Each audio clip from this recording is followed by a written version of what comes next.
ఇప్పుడు నేను చెప్పబోయే ఈ 5 ట్రిక్స్ తోటి ఖచ్చితంగా ప్రతి నెల మినిమం ఒక 500 రూపాయలైనా మనం సేవ్ చేసుకోగలుగుతాము.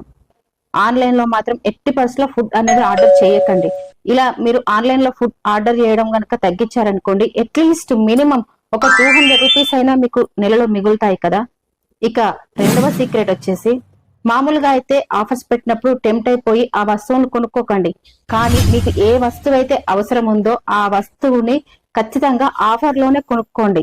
అప్పుడు మాత్రమే మీకు ఎంతో కొంత డబ్బు అనేది మిగులుతుంది. అంతేకాని అనవసరమైన వస్తువులను ఎట్టి పరిస్థితుల్లో ఆఫర్స్ లో కొనకండి.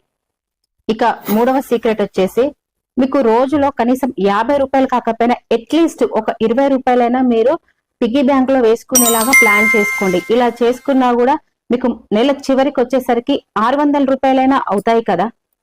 20 రూపాయలే కదా అని ఆలోచిస్తాము, కానీ వాటిని సేవ్ చేస్తేనే మనకి అది ఎంత అమౌంట్ అవుతుంది అనేది అర్థమవుతుంది.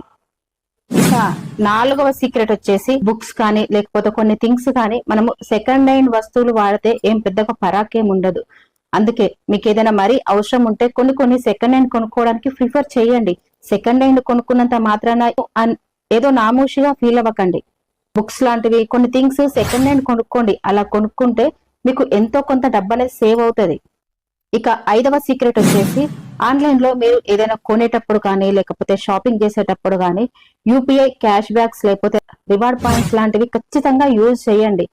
అలా యూజ్ చేసి మీరు షాపింగ్ చేయడం వల్ల ఎంతో కొంత డబ్బు అనేది మీరు సేవ్ చేసుకోగలుగుతారు. మీరు ఈ 5 సీక్రెట్స్ ని గనక ఫాలో అయ్యి స్మార్ట్ గా డబ్బుని సేవ్ చేసుకున్నారనుకోండి, ఈ చిన్న డబ్బే రేపటికి పెద్ద డబ్బు అవుతుంది.